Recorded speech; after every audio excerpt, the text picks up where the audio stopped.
केटाले केटीलाई सोध्यो, भागेर बिहे गर्ने कि मागेर बिहे गर्ने? केटीले भने, हामी धेरै गरिब छौँ, मेरो बुवाले बिहेको खर्च धान्न सक्नुहुन्न र म मेरो बुवा आमाको धेरै सम्मान गर्छु, त्यसैले मर्छु तर भागेर बिहे गर्दिन। तर तिमी मेरो बुबा आमासँग कुरा गर्न सक्छौ, अगाडि उहाँहरूको इच्छा। त्यसमा मलाई कुनै समस्या छैन, मलाई दाइजो चाहिएको होइन। तिमी भन्छौ भने म तिम्रो बाबा आमासँग कुरा गर्छु।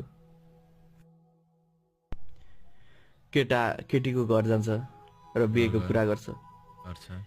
केटीको बुवाले भन्छन्, मसँग 1000 रुपियाँ मात्रै छ, यति पैसाले कसरी बिहे गराइदिउँ?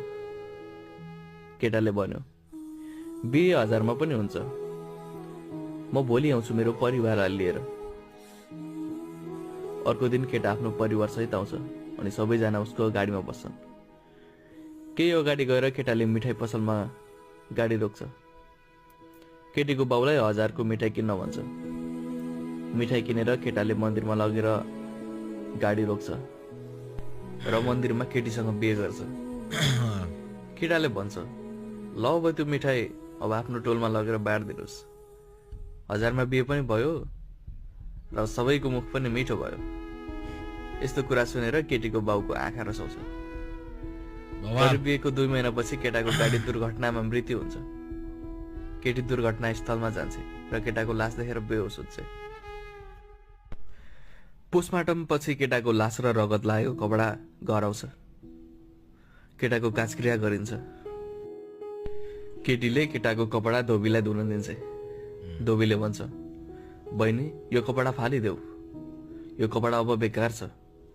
तर केटी भन्छ, भयो म आफै धुन्छु, यो कपडा उहाँको यादको रूपमा म आफूसँग नै राख्नेछु सधैँ। केटीले आफै त्यो कपडा धुन्छ, तर त्यसबाट रगतको दाग गएन। साँझ जब केटी सुती, उसले सपनामा एकजना बुढी आइमाईलाई देखी र डराएर उठी। अर्को दिन फेरि त्यो लुगा धोई, तर पनि त्यो रगतको दाग गएन। फेरि सुती र फेरि पनि सपनामा त्यो बुढीलाई देखी। सपनामा त्यो बुढीले भने, यो रगतको दाग यत्तिकै जाँदैन। यो क्रम 1 हप्तासम्म चल्दै गयो। केटीलाई अब सुत्न नै गाह्रो भइसकेको थियो। तर 8औं दिनमा केटीको घरको घन्टी बज्यो। केटीले ढोका खोली र डरले एकदमै जोडले चिल्चे, सबैलाई शेयर गर, सबैलाई शेयर सपनामा आउने गर्नुहोस्। बुढी उसको अगाडि थिए। बुढीले भने, नडराउ नानी,